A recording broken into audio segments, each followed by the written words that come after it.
On this episode of the John1911 Podcast, Staccato gives up the ghost, Smith & Wesson gives up the ghost, Ruger gives up the ghost, and what we are paying attention to at SHOT Show.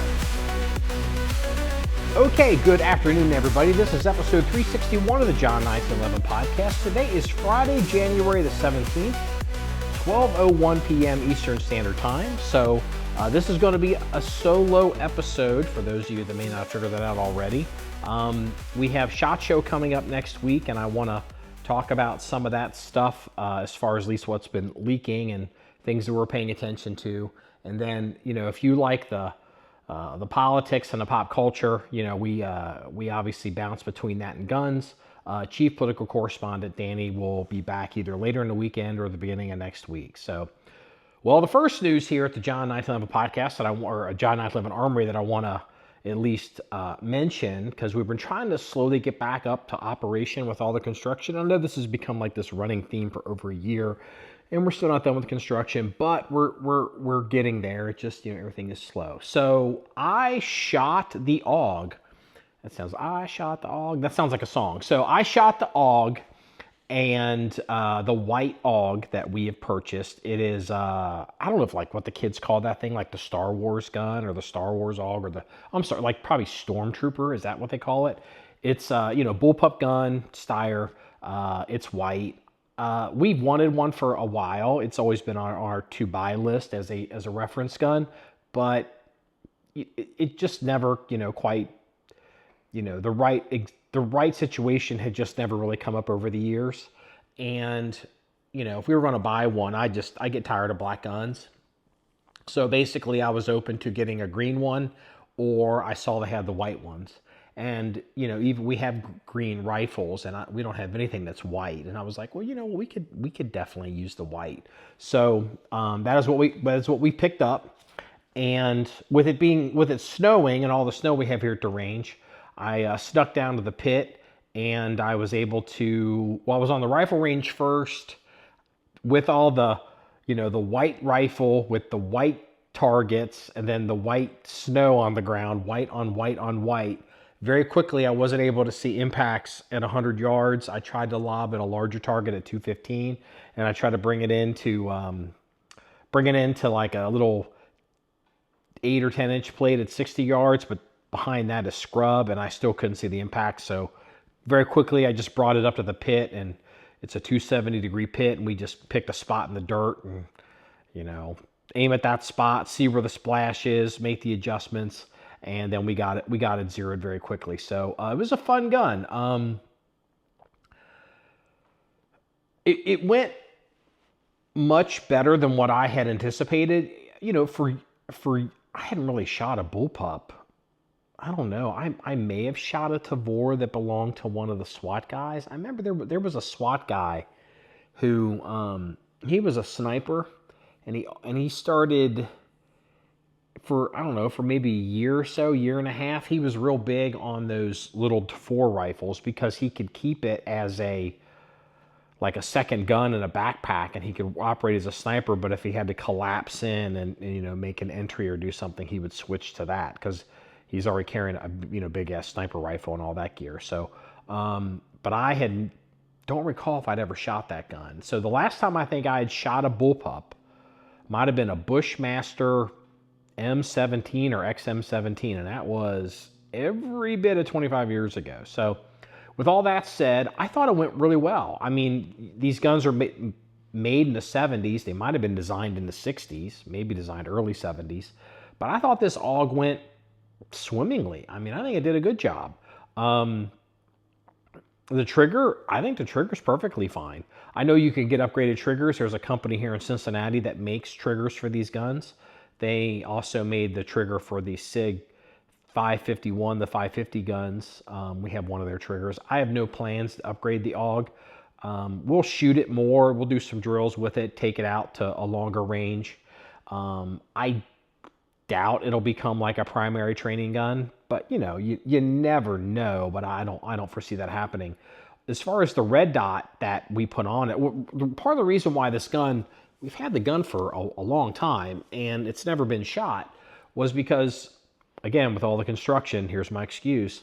I couldn't find red dots, and I wasn't going to buy a red dot for this gun because I knew it wouldn't, we're just not going to use it like that. So I have a couple of red dots that I keep as kind of like bitch dots. I guess you never knew we had bitch dots. And so in particular, we have this one. It's a military surplus Comp M2, Aimpoint Comp M2, and it sits relatively high. But this is like a 2004 era red dot. And so, excuse me. Sorry about that. It's a 2004 probably era red dot. I don't know when it was actually made. And so they tend to sit a little high. And then over time, people wanted stuff lower and lower and lower. And now we're kind of the point where people are back up to, carry handle height, 193s. There's even people going 2. So I don't know what the best is, but I use this thing. We have all these guns in a reference collection. And if they have pick rails on top, I can just take this Comp M2. It has a thumb screw, a giant thumb screw, that I can just, put it on a pick rail, push it forward on the rail, hand tighten it down, and it stays, as much as we shoot. I've never seen that thing come loose. It has the thumb screw has like a little spring in it that provides tension in a certain direction. It's a pretty interesting design. That thumb screw gets in the way depending on where your charging handle is, and that is also an issue on the AUG. I had to bring the dot back a little bit to clear the dot, or to clear that nut with the charging handle. But you'll see all that on video. We got some decent video, shooting it, and I'll probably shoot a little bit more here today. I'm still at the range, but cool gun. I'm glad I finally shot it, and it's nice to shoot something besides a handgun around here. We don't need to talk about the fires specifically in California. I mean, we all have opinions on that. There's some politics involved, and obviously, I say, people's political priors. But I think something that probably should be noted, even if you never specifically find examples of this, it is undeniably true, at least statistically. When you have a large natural disaster event like that, if you have like not necessarily a hurricane in Florida, well, no, in some of the places when the water gets really high, like it's 10, 12, 15 feet and it floods these houses, or Katrina when it flooded all those houses, or again, these massive wildfires. I've heard 10,000, 15,000 homes, structures are destroyed. There's going to be a lot of valuable and collectible items that were probably destroyed in that fire. And as far as, you listening to this podcast, I think it's going to come as a surprise. But inevitably, there will have been nice firearms destroyed, probably some Class 3 machine guns. You're talking high net worth individuals living in high net worth neighborhoods who can afford high net worth items, and in many cases have the political connections to either own the stuff or to keep the stuff hidden, pseudo grandfathered in until it can be disposed of or dealt with, moved out of state. And this stuff happens, things like estates happen. There's no way that, in those fires that you didn't see some machine guns that get destroyed, some rare firearms get destroyed, rare vehicles get destroyed, pieces of art. It'll probably end up coming out, like there'll be some Picasso or some artist, that you may or may not be familiar with that got destroyed. An example of this that happened, I guess, in Florida with the hurricane was there was I think it was a reproduction or a second run, a McLaren P1 vehicle that got swamped in the hurricanes down there. There's literally video of this, going down the street. And I don't know how much this second run of the P1 cost. The original P1s, I think, go for like $20 million. So the second run P1, I think a guy named Freddie Hernandez, I can't remember what his YouTube name is. He ended up buying it from Copar, and he's trying to, put this car back because it was totaled, and put this car back together. So, for all the stories like that make the news that about, there's potentially thousands of them where, you don't hear about it, but it might be something you personally would be interested in. I know another example that came out specifically was Mel Gibson had a home. I guess it was in Pacific Palisades or near Malibu, which they might be close to each other.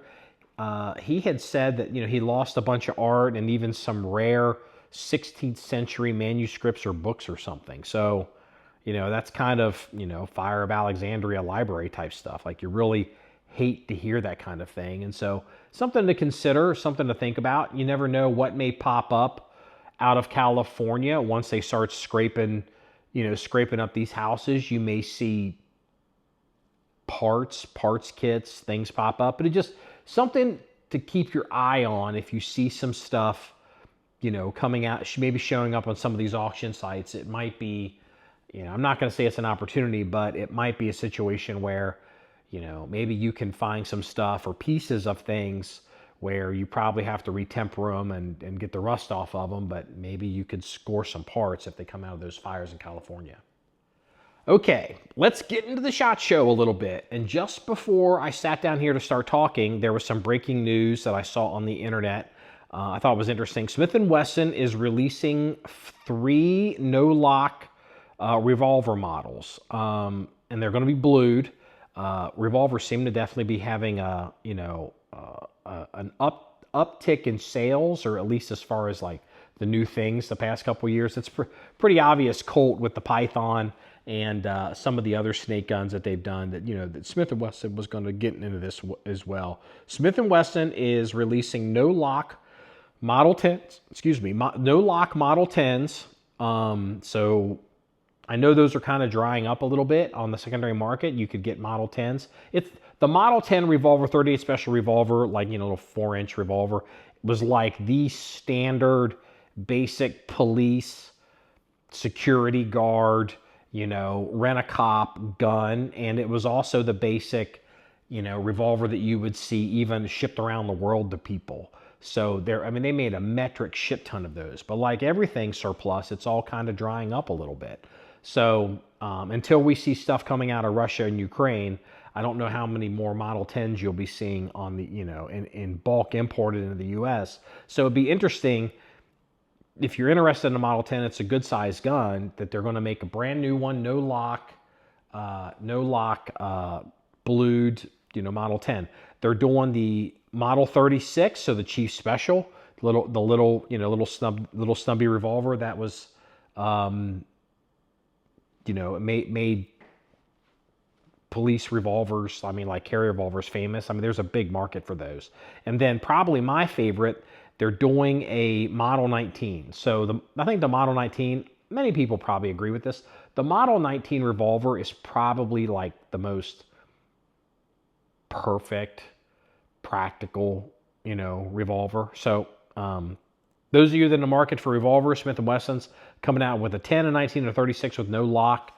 I think, maybe the Model 10 might have a half moon front sight. So these are going to be kind of like an original, format of these guns, probably not modernized. I know Smith had done a custom shop or a performance center. Is it performance center, what they call it? Model 19 that I've always wanted. But this is not that. This is a more, regular gun. So, okay. I got to talk about it. I at least have to address it because it's probably all the biggest rage with SHOT Show is Staccato is announced a line of pistols called the Staccato HD. And while I have not seen one of these or touched one, a few things have become very apparent. So the biggest thing that people are focusing in on is the Staccato HD series of guns take Glock magazines.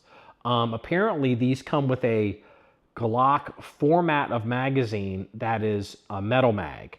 And I know when you take a Glock polymer mag and you make it out of metal completely, you can get an extra maybe 1 or 2 rounds in it because there's more internal diameter because the polymer is thicker. That should make sense, right? To get a strong polymer magazine, you gotta make the plastic thicker, right? And it's also there's a metal sleeve in those original Glock magazines. So these Staccato HD guns apparently are going to ship with a Glock metal mag. It's a third-party magazine, and these will probably take, I would assume, these will probably take the original Glock, probably Glock 17 polymer magazines. The reason why they would do metal mags, well, number one is third-party vendors who make magazines, they make them out of metal. So it'd be easier to do, like trying to make the particular vendor that they're using to make the magazines, to try to have them make an actual Glock polymer magazine would probably be prohibitively expensive. The other thing is, because of, you'll notice on Glocks, the magazine release on these guns is polymer. On the Glock pistols, it's a polymer part, and it locks in on the magazine knot, the notch on the magazine body. Well, that's polymer on polymer. Well, on the Staccatos, I would assume, and it's fair to assume, that it's going to be a metal part, the magazine release. So you're going to have metal rubbing on the polymer, and it's probably going to wear it out quicker. So you might see a situation where people that actually want to run polymer magazines might switch out that polymer mag release on the HD, or the metal mag release on the HDs, I'm assuming it's metal, to a polymer mag to maybe go more for the Glock thing. Now, I'll touch on a couple of things and I'll circle back to the magazines. So the gun apparently has ambi controls, so it has ambi slide stop. We have, I can't remember what the gun is, we bought one. It takes SIG P320 magazines, but it's fully ambi. Basically a 2011 clone. It takes Glock, or takes SIG magazines. We have one. It has no grip safety, and apparently it has a firing pin block in it. So since it doesn't have a grip safety, it's not going to be a Schwartz safety, so it's probably going to end up being what we would call a Series 80 safety, but it'll be super interesting to see how they address that. I know a lot of the 1911 guys don't like the Series 80 guns because they're a little bit harder to work on, and they're a little bit harder to make the trigger as choice and cherry as you would want. But if you're making a service pistol, you wouldn't want to trigger that crazy light anyway. So I don't know if any bitching or crying about if it is a Series 80 type design. And again, I have no idea what it is. I just know it doesn't go into a grip safety because there is no grip safety. So I don't know if it's a custom firing pin block design, if it's a Series 80 firing pin design, but it's definitely something that Staccato needs to address if they're going to position themselves as service pistols that are going to be picked up in bulk on duty for police departments, because a gun being drop safe is going to be an issue.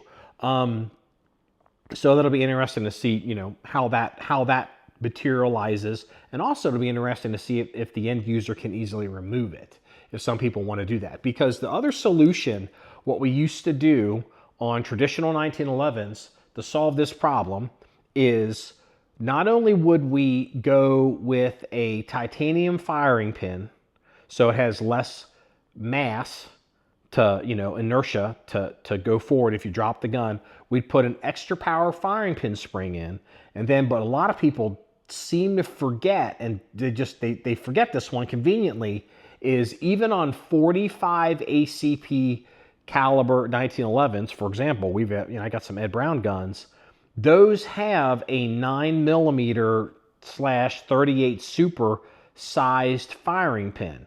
Titanium, why does it have that size firing pin? Because it's smaller, and so it even less mass. So if you can put in the titanium firing pin, make the firing pin physically smaller, and you put a heavy spring in there, you can make them drop safe. That is how companies that, when you see they have a California roster 1911, I don't even know if you can get new guns on the roster in California anymore. I don't know how that works. I don't remember. But that's how they're doing it. They're passing the drop test. This California guns, they're drop safe. Another way to do it is to physically block the firing pin. So it'll be interesting to see what happens with that with the HD guns. The biggest thing that I'm curious about these guns are how is it lugged? How is the barrel lugged? And this is going to start the conversation as to what I think is really going on here. People that know me, follow John1911 for a while, are aware that I hate the 2011 with the heat of 1,000 suns, because in 9mm, the 2011 guns, and I'm specifically saying 2011 and the clones, a true 2011 gun is a gun that is all size for 45 ACP, and because a lot of these companies don't actually design stuff and don't even actually make their own stuff, they're like AR-15 companies. They OEM parts from other manufacturers and then bring them in-house and either do final finishing or just put their markings on them and even put them on their insurance as they make the gun. This is a big thing in the firearms world. AR-15s, it's big. 1911s, it's kind of big. 2011s, it's very big. I'm not trying to single anybody out, but a perfect example would be, like a guy like Joe Chambers. He's this full custom shop guy, and he talks about, he gets his slides from a certain vendor. He gets his frames from a certain vendor. He gets his barrels from different vendors. He's not making any of that shit. And I'm not capping on him, but a lot of people, they don't really think about how any of this works. And so the 2011 guns, they're in 9mm, they're over railed for 9mm, they're over lugged for 9mm, and they're stupid fat for 9mm because that's stupid magazine. I would be super curious. Staccato, they're doing a new mag, full ambi controls, which is not 2011, so that's a custom solution. No grip safety, that's a custom solution. Fire and pin block, that's a custom solution. I'm super duper curious how they lugged that, how they lugged those barrels. If they have the dual radial lugs that you see on 1911s, which is great for 45, but on 9mm, it starts to cause problems. That's another reason why you don't see a lot of truly 5-inch 9mm 1911s, because, you've got only X amount of power that comes out of that round, equal and opposite Newtonian physics, whether it's a 115 grain bullet or 124, 147, you've got to unlock the two lugs.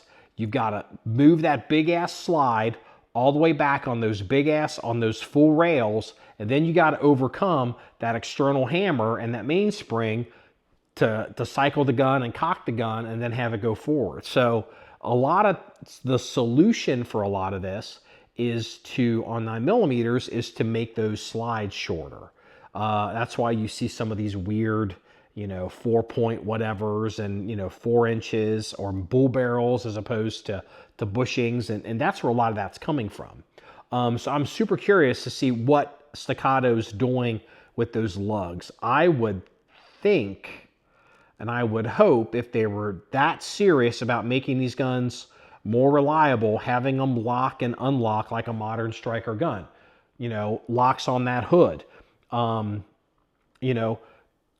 34, 35 guns, the practical tactical guns, those don't have any problems cycling, longer slides. They're more reliable because they're more forgiving because the way they lock. I don't want to get a big technical thing here, but there's less to go wrong or get fouled up if there's just one big lug on the front of that hood.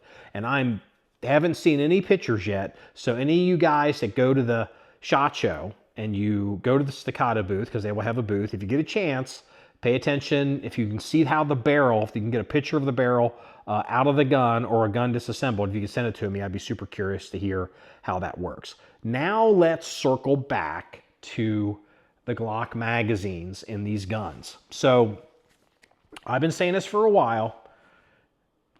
The public opinion of companies and the public opinion of the consumer is going to obviously disagree with me, but we all know if you design guns or you're in this space and you know how things work technically, that 2011 magazines are bullshit.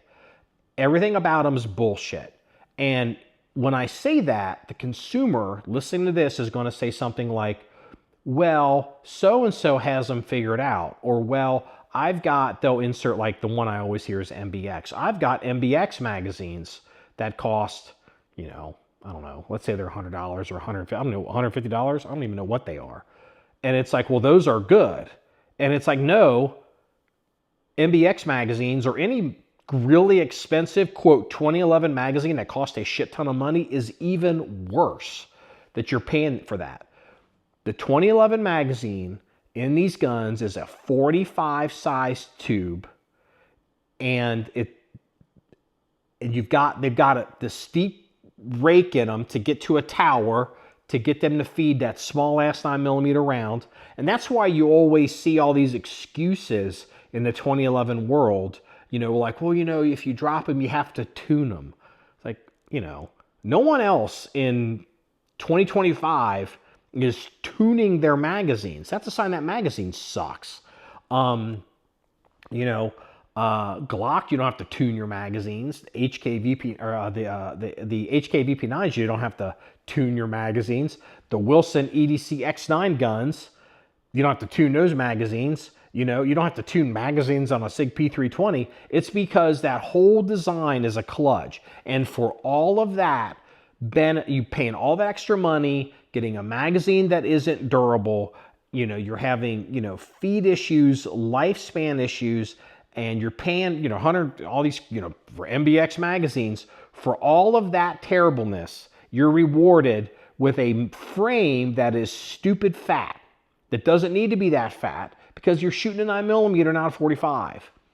And so it's interesting to see, Staccato knows this. They're not going to tell their customers this, but the writing was on the wall when they came out with the gun last year, or whatever it was, the previous new product season, with some new smaller magazine, because they knew they had to get away from these 2011 bullshit magazines. And so Staccato could have gone with any type of magazine. They could have gone with the Smith & Wesson 59 series. They could have gone with a HK-PPQ mag. They could have gone with a Glock mag. Maybe they could have gone with maybe a SIG P320 magazine, which I think would have made a lot of sense, except now I think the future of the 320 is in trouble, and that may not end up being long-term the service handgun that we all think it's going to be, even for the military, but it has the right angle. So they decided to go with the Glock magazine. Do I think that's the best option? No. However, if they have to start over with a modern 9mm magazine for the 1911, 2011 grip angle, they can get away with the Glock. It's not perfect, but all their customers perceive it as it's what they want. And so it's like, okay, they went with the Glock metal magazine. So was a Glock metal magazine really a Glock magazine? I don't know. Maybe it is, maybe it's not. It certainly is an established magazine. It's not you don't have to reinvent the magazine. Designing magazines, new magazines from the ground up, is horrendously expensive. Magazines kill guns. Magazines put gun companies out of business. So the fact that they would go with basically the gold standard of magazines in 9mm service pistols, a Glock mag, yeah, sure, why not? I mean, they could have made an argument for a P320 mag or some other magazine, but they would have had to explain it to their customer in a way the customer doesn't want to hear it. Because the customer, when they see Glock magazine, they're thinking, ooh, people don't like the cost of the MBX magazine or whatever these bullshit magazines are, so we want to does it take Glock mags? It's become a meme.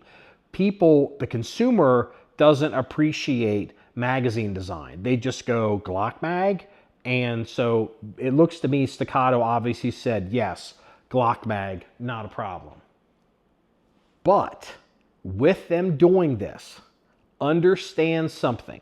Staccato will never publicly say this, but it is obvious. They agree with me. They know the 2011 is bullshit. They know that in 9mm, they know the 2011 magazine is bullshit. They know that frame is bullshit, and they got to get away from it.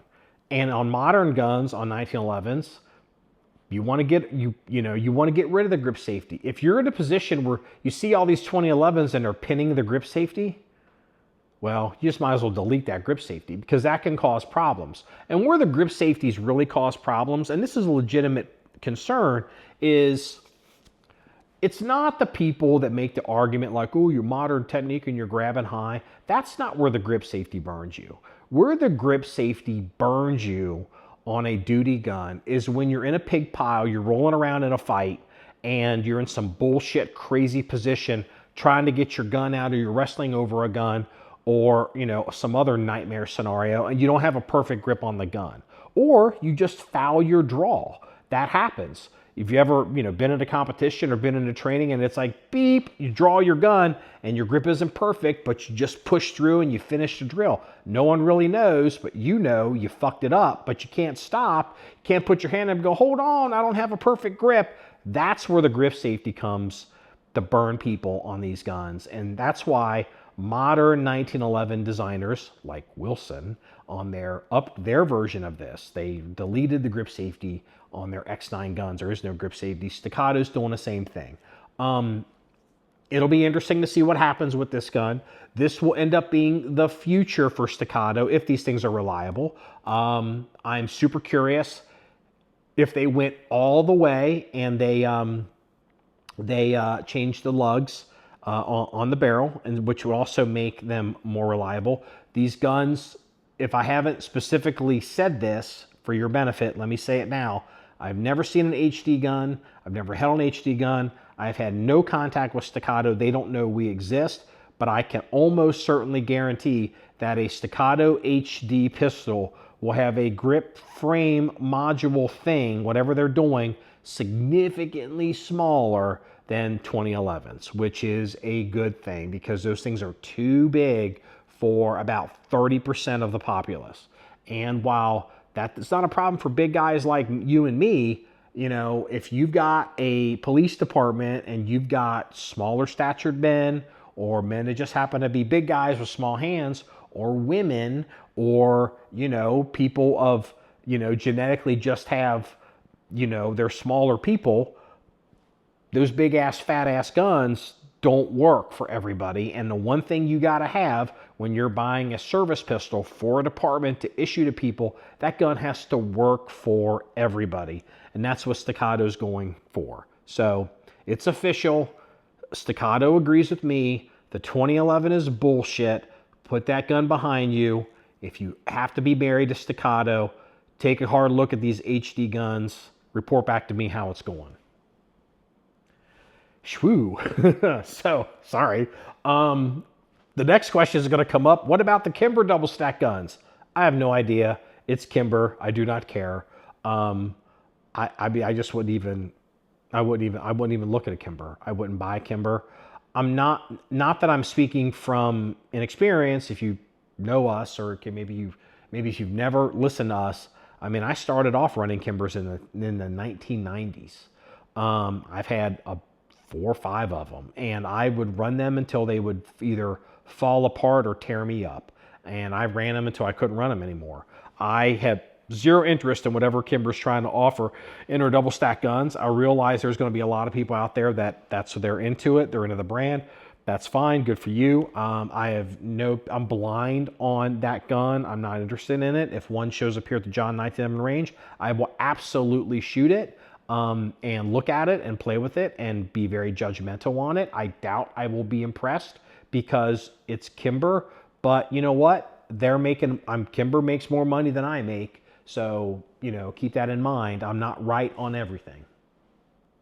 Something came up that I think is worth paying attention to, because we've seen some of it lately with Wesson and their Project One gun that we have, which I really like this gun.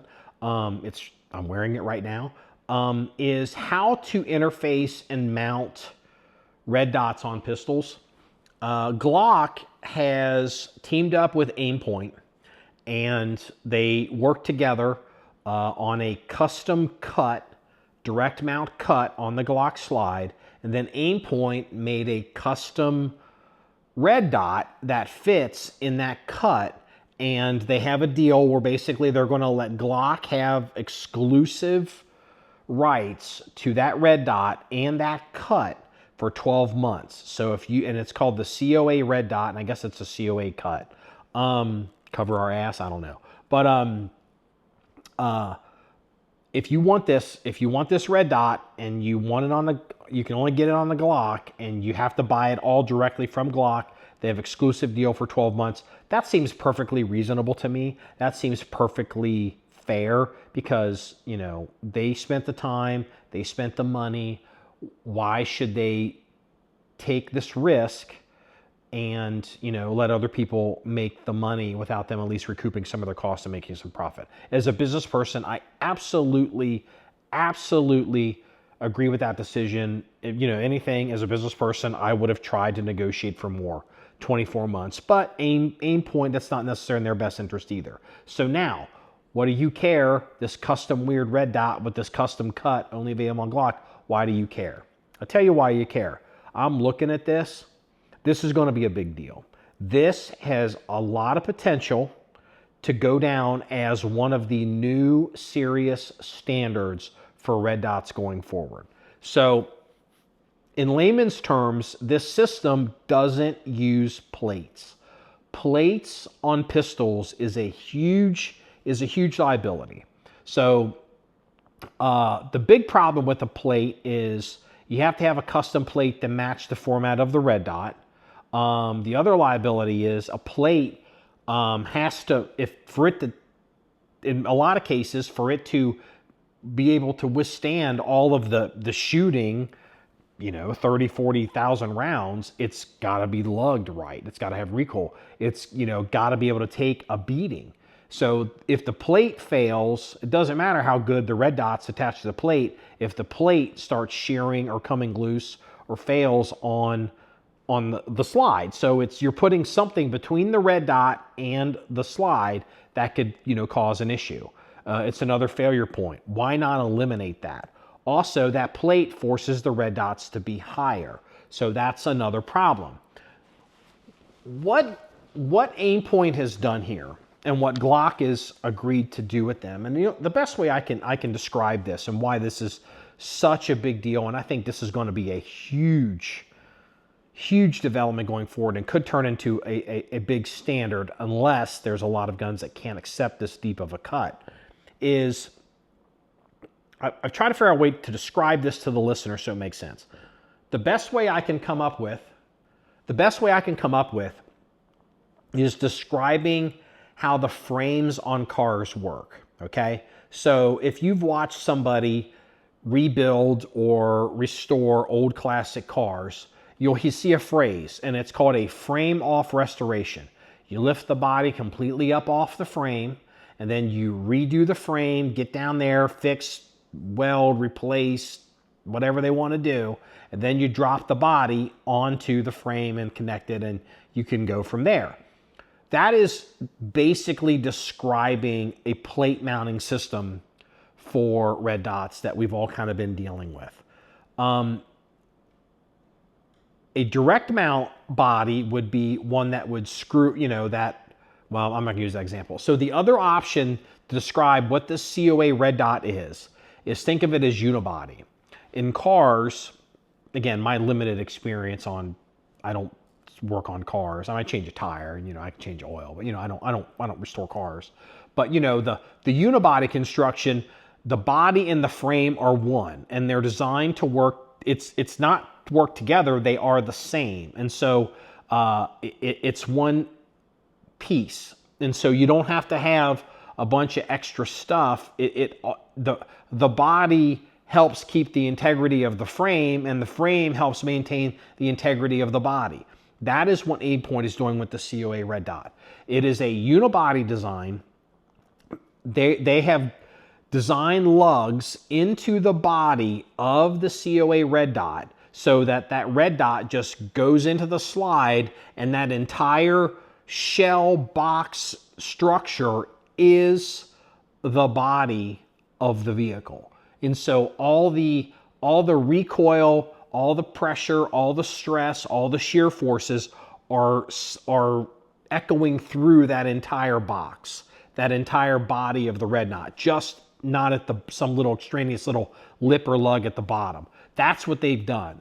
And then on top of that, what they've done is they've made the red dot, Aimpoint has made the red dot smaller, but apparently they have maintained, or even possibly increased, but maintained the size of the window in that red dot to be the same as that big giant mailbox Acro P2. And it's like, well, how'd they do that?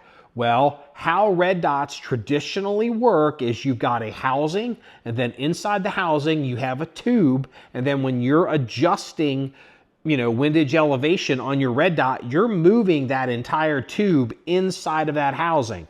What Aimpoint has apparently done here with the COA, they have removed that inner tube. The red dot emitter adjusts directly inside of that box, and so you're actually moving the emitter, and by removing that inner tube, you're able to open up and have a larger viewing window, or the same viewing window as a larger optic in that smaller box. Why is this important? Well, that cut, the way they've got it, because it's a unibody cut, is it sits lower, because people don't necessarily like them to sit really high. Because it sits lower and it has this big lug unibody frame mount system, it's stronger, less likely to fail. They have an attachment point at the back where how you screw it in. That attachment plate with 2 screws also holds a rear iron sight, a backup iron sight that you can see through the bottom of this unibody box. So if you want irons, if you look at this Glock gun and you look at the backup irons on it, they're not suppressor height sights.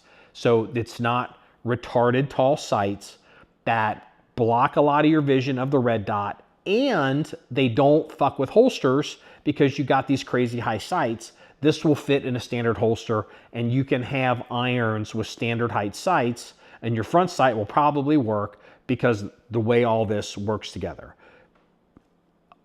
Additionally, a lot of handguns, in particular 1911s, smaller pocket rocket guns that I don't pay attention to, all these small Glock 43s, and I hate small guns. But like the slide on a 1911 is a pretty skinny slide. You put a red dot on, a big ass SRO red dot or a big P2, Acro P2 on that skinny slide, you got to have a plate system that sticks out wider than a slide. It's a big solution. Well, this COA red dot is a smaller solution that still has a large window in it, but because it's a smaller solution, it's probably going to fit very nicely on 1911 slides, these little pocket rocket 43 guns. I don't even know all the models from Glock. All these little itty bitty guns that all these people buy and carry. This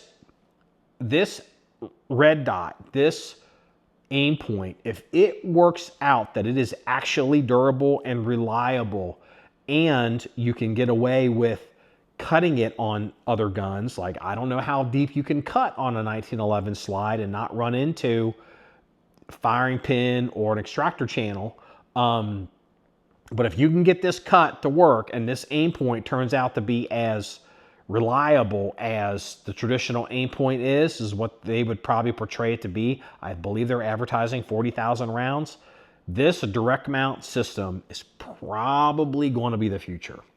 Unless something radically changes, this is the radical change.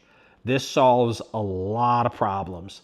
And the second that this 12-month window is up on the exclusive offerings, Aimpoint is going to be releasing the TDPs on these cuts, and everybody's going to offer them with those red dots. So what else is going on at SHOT? Well, it was announced before SHOT, but I thought it was kind of interesting. Again, we live in this world. Let's just go ahead and call it, okay? There's 2 types of gun in the world, 2 types of handguns in the world. Pistols. There's 1911s and there's Glocks. Now, there's going to be people listening to this who will be like, no, you're wrong. That's not true. Hey, I love the HK VP9. I think it's probably one of the best striker-fired handguns out there. Fully adjustable, truly ambi. The magazine release is even ambi. A lot of these push-button magazine release guns, while they're ambi, it's easy to negligently drop your magazines. That doesn't really work. I mean, like, there's a lot to like there. But let's be real, okay? It's their version of a Glock. Yeah, I realize that the cocking and trigger of the VP9 is not like the double action, half-cocked version of the Glock. I get it, okay? I get it. So, but we live in a world where people are either imitating Glock or people are turning their guns into 1911s. And if you don't believe me, look at the guns that SIG offers, not just the 1911s, like these 226 guns that have a thumb safety and are single action and a beaver tail. It's a 226, it's a 1911. Beretta, they've got their 92s, or their whatever they call them. We have some of them. Like there's the XI, and they have thumb safety, beaver tail, kind of trying to get close to the 1911 ergonomics. The DWX from Dan Wesson. Your gun's not a 1911, but it kind of basically is. The other side of the argument is Glock. So we live in a 1911 world or you live in a Glock world. And I thought it was interesting that Ruger decided, it's over when Ruger goes, fuck it, we're making a Glock. And that's exactly what Ruger did. And look, do I have any interest in buying a Ruger Glock? I absolutely do not. However, I need to say something. If you're going to buy a Glock or you're in the market for a Glock and you don't want to buy a Glock, but you're interested in these clones, and there's, all these companies like PSA. I don't even know all the clone companies. There's some that charge a lot of money, and some that don't, right? Okay? And some of them you can build yourself, and, but it is. If you want a Glock pistol, but you don't want to buy a Glock, and you want to look at one of the clones, just as everybody that understands that the design of the 2011 guns are bullshit because they're stuffing 9mm in the 45 size guns, and everything in that gun is designed to run 45, and it's a disaster. Everybody also understands, no matter what you think of Ruger, Ruger doesn't make shit guns. And if Ruger is basically making a Glock, I haven't seen one, but I think it'd be fair to assume it's going to be just as good as a Glock. And if you're in that guy and you don't want to buy a Glock and you want something that's reasonably priced but just as good, you should be at least go and take a look at these Rugers. Maybe the people that review these guns, see what they think. Look, maybe I'll be wrong. These guns they're going to break in half and a big mushroom cloud's going to come out of the middle of them and they're going to recall all of them. I have no idea. But if I was betting reputation, okay, I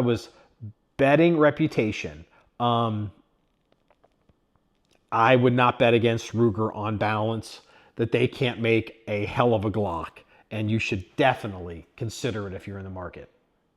Speaking of HK VP9s, and I'm thinking more about the VP9 because I did run a VP9 there for a little while. I really like the gun. We made some changes to it. I've considered personally getting an aftermarket slide that's cut for a red dot from the factory, or even the H&K even offers like their full-length match slide cut for a red dot. I've thought about doing that as well, but that means I have to get new holsters. So when we get settled, I kind of would like to maybe run some more drills and at least show the VP9 more on our social media. Because we're going to show all of our guns. We have so many guns that, I think a lot of the VP9. So it looks like H&K's made some changes to the VP9. They're calling it the VP9A1. I don't know if I understand all the differences. I believe all the VP9 guns, A1s, they come with a factory red dot plate system in them. and I guess they don't have the finger grooves, which for me never caused me a problem. I have large-ish hands, so the finger grooves always worked fine for me. I realized that finger grooves, I'm in the minority for a lot of people. Again, a lot of these guns, if you make shit that doesn't fit the majority of people, like fits all the people, it's going to cause a problem.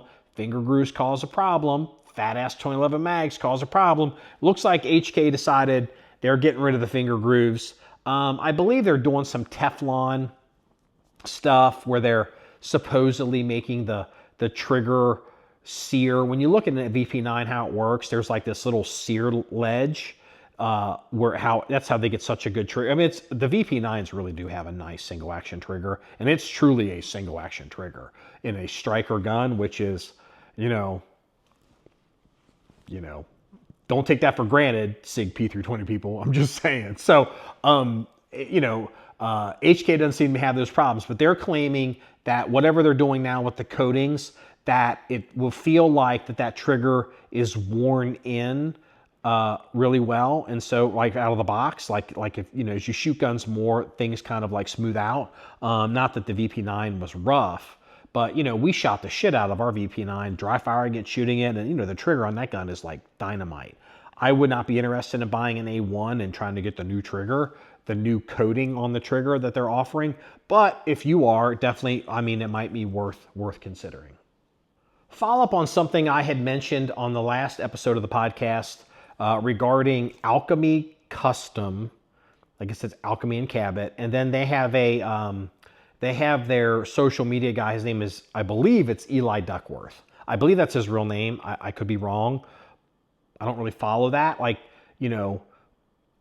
But anyway, so we had talked about, there was apparently I had missed all of this, but apparently Mr. Duckworth had made some joke at Glock's expense last year at SHOT Show, and it went viral.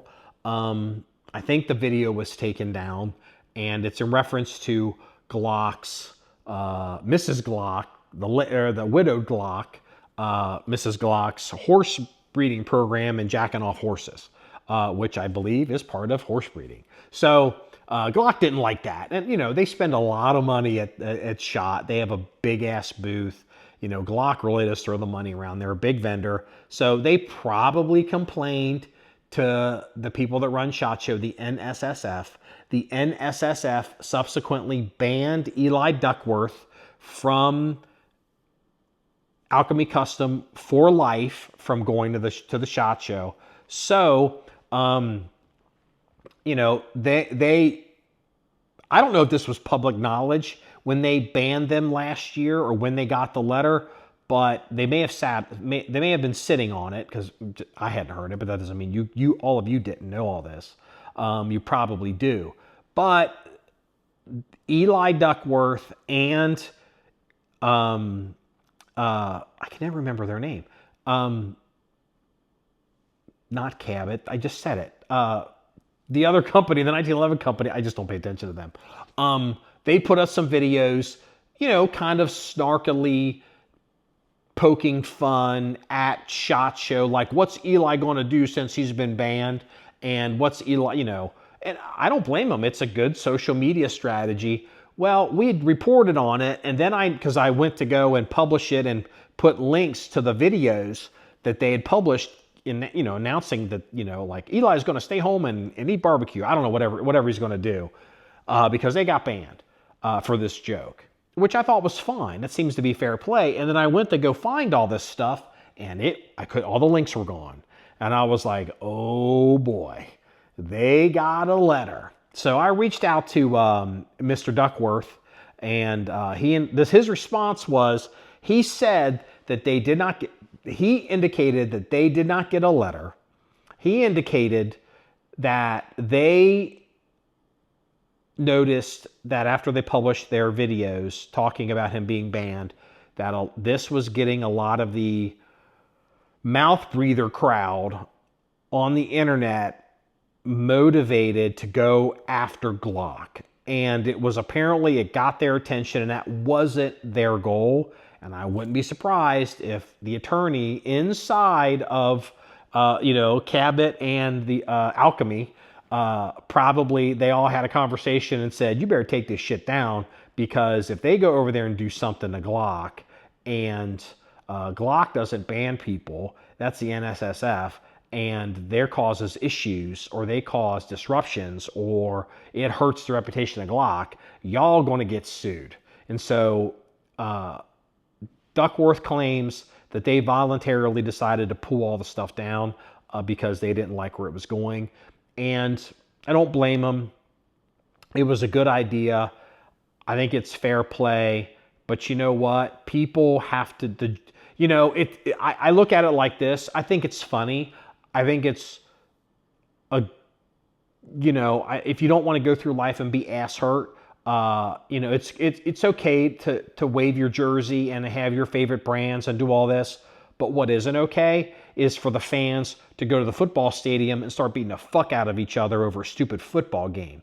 And I think that was what was probably happening here. And so Alchemy and Cabot and Mr. Duckworth and probably their in-house counsel or their contract counsel decided, we don't need people wearing our jersey proverbially going over there and beating up the Glock fans, because we're all going to get sued and this is stupid. So the internet ruins everything. And so I thought it was a good joke. I thought the continuation of the joke was good. And I even think it could have been an opportunity to, kind of do, I think if Glock had played it right, I think it could have been funny, the H&K social media guys, they take that reputation of we're H&K and we hate you, and then they make fun or they lean into that a little bit just to kind of goose their social media. Well, big oblique corporate Glock isn't going to be putting up with that because they're not that nimble. So it was decided to take it all down. I believe it was done voluntarily. They tell me that they didn't get a letter, but probably a letter was coming. They could hear the grinding of the pencils, and so they did it, and that's what's going on. It's a shame.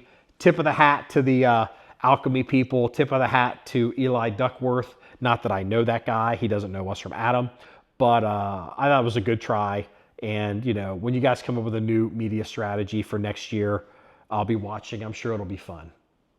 Speaking of which, we've had some issues with this kind of thing. Again, not to this level, but I call it online dyslexia. Like, I can literally put something in a comment on our social media and somebody, I'll say, this is a dog.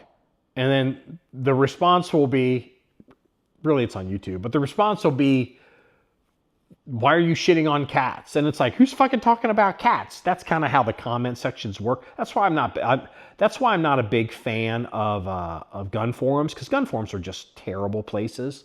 And that's why I love the comment section at John1911.com, because we do moderate the comments. We haven't really had, I don't think I've had to delete or ban anybody off of a comment section on John1911 in years. I mean, there's no such thing as a bad, stupid question. It's collegial. We don't have to agree. We're all here to shoot guns and have fun. Come to the John1911 comment section. If you've got a good jerk off horse comment, you can certainly put that in the comment section of John1911.com. One of the policies we've even had around here, and I haven't said it in a while, but it's always been true. I don't like you to attack other commenters. It's like, you need to be real careful with that. That'll get my ire. If you want to attack me, I'm fair game. Especially if you can crack a joke at my expense and it's actually a good joke. I love that shit. I really do. I want to get the joke too. I think it's all about shooting guns and having fun. So if you don't like some of the toxic stuff that goes on in the gun industry or goes on gun forums, or maybe goes on when lawyers have to make shit too hard and complicated, or the dyslexic people have to ruin a good joke, come to John1911 comment section. You're welcome. We'll do it. Well, since I just, spent the last 40, 50 minutes capping on SHOT Show and kind of capping on people in the industry, which I didn't mean to do. I'm really not. But, It's like, what are we paying attention to at SHOT Show? I mean, obviously, I'm a Blaser guy. I am interested in, Blaser is apparently, I'm moving the chair here, Blaser is apparently somehow, either they're making them, they must be making them in the US. They have this integrally suppressed barrel that you can put on these Blaser R8s. And this has been available overseas for a number of years, and I am super curious about it. I suspect you may have to have a custom receiver, and so I might not even be able to do this, but I certainly would love to see how that works, what kind of sound suppression you can get out of it, and, just, I'm a Blaser guy. I'm paying attention to that. I'm super interested in seeing what Wilson Combat does with their Project 1 Division 77 stuff at SHOT Show. Obviously, they released the released the limited run of Project 1 guns, which we have one of them. I'm wearing it now, and I think they're dynamite guns. The continuation of the absolutely incredible X9. Wilson's answer to the bullshit of 2011s is the X9. I think it's the best double stack 1911 in the game. It really is. And I'm curious. They've sold out of their 100. Or was it 100? And then they're going to do, they're going to do 400. I know Wilson's going to be displaying and showing some of this stuff. And a lot of folks who've seen it on the internet can't find these guns will get a chance to fondle them at SHOT Show. I'll be curious to see how that goes over. I'll be curious to see if Wilson announces, the regular run. They're obviously going to offer basically some version of this Project 1 gun as a regular cataloged item. They've made so many changes to this thing. I can't imagine they would just do a short run. Unless they don't sell, but I think they're going to sell. Super curious to see what happens with that, and even how it's priced and all that. What's interesting is, these guns, the Project 1 guns with the box and all the stuff, I think the MSRP on them was like $4,400. Obviously, dealers were paying a little less, so they can sell them at $4,400. We have seen some of these guns on Gunbroker, this Gunbroker in particular, maybe some other sites. I've seen at least 2 of these guns bring over $7,000, and I've seen at least one of the guns bring high sixes. And it's like, holy cow. Is there really that much of a demand? Or is it because they're being built as a collectible? Because again, what a lot of people that own 1911s don't really appreciate, and it took me a while to learn this myself, and I guess I have to be a little honest here before I say this, this is the Bernie Sanders problem. Anybody that has more money than Bernie Sanders, they're a millionaire and billionaire, right? And so anybody that has more guns than me is a high-end collector. But I also realize, to most people listening to this podcast right now, not all of you, Mongo, most people listen to this podcast right now would probably view us as high-end collector. We've got like an armory, and we have a reference collection, and we have our own range. But again, we're not the kind of people, if you get to know, especially 1911 manufacturers or custom firearms manufacturers, there is this cadre, segment, elusive group of super high net worth individuals that buy everything these companies make. They want it completely unfired. It's a lot of cases they don't even want it test fired because they want it virgin. And these people, they spend so much money that they even can get super custom stuff that doesn't exist. Sometimes it's a dealer that can do it, but a lot of times it's, some high-end collector that spends hundreds of thousands of dollars over, years of a relationship with a gun manufacturer, and they make things for them that you're like, where'd this come from? I've actually had this happen. I was traveling. I went to a higher-end gun store, and I discovered these firearms that don't exist. And I'm like, where did you get these? Where does this come?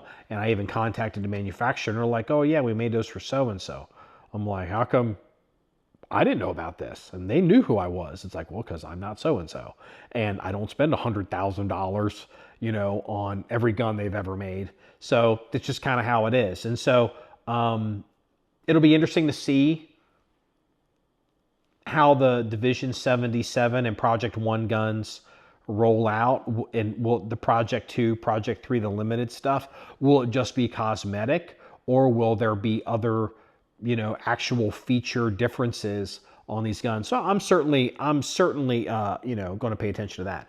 At SHOT Show, also, my interest is, because we have a need for it, is we need some thermal scopes. Now that we are at least the coyote door and the ability to knock back some of these coyotes, and we'll have to talk to the state about it, bobcats. We're interested in thermal optics. I hate the prices of thermal optics, and also the stuff changes so quickly. I don't know what to buy or what's a good buy. We've had people show up here with thermal optics, getting ready to go. They want to zero stuff and shoot stuff and do whatever. And we have watched some of this, and it is a shit show. These commercial grade stuff. The military guys, or the and the law enforcement guys, they show up with stuff and their shit works, but a lot of times it's their PDs paying for it. And so, the stuff there is like 10 grand, or like, the one was like $25,000, but that was, that was a while ago. So I'm sure it's all come down. But again, I don't want to spend $25,000 or even $10,000, on a thermal scope just to shoot a coyote, at night up here, at the John 1911 range. So, when you see companies coming out with less and less expensive thermal optics, it's certainly getting our attention. So we're going to be paying attention to that. And then also, and this is a glimpse into the future, it's a gun you haven't seen. It's a gun we haven't shot because we're too busy with other projects, but it's coming. We're definitely paying attention to 9mm handgun suppressors. So 35 caliber, .35 caliber, not 30 caliber suppressors for handguns. I would like something that, is usable and, functional, but, isn't like so crazy long that, it's just ridiculous. So, and that should be enough to, give you a clue as to, kind of what's going on there.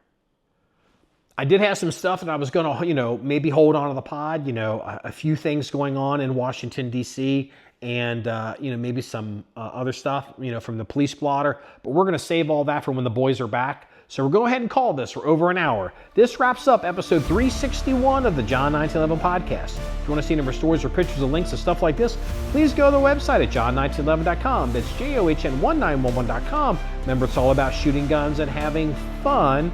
Everybody, have a good day.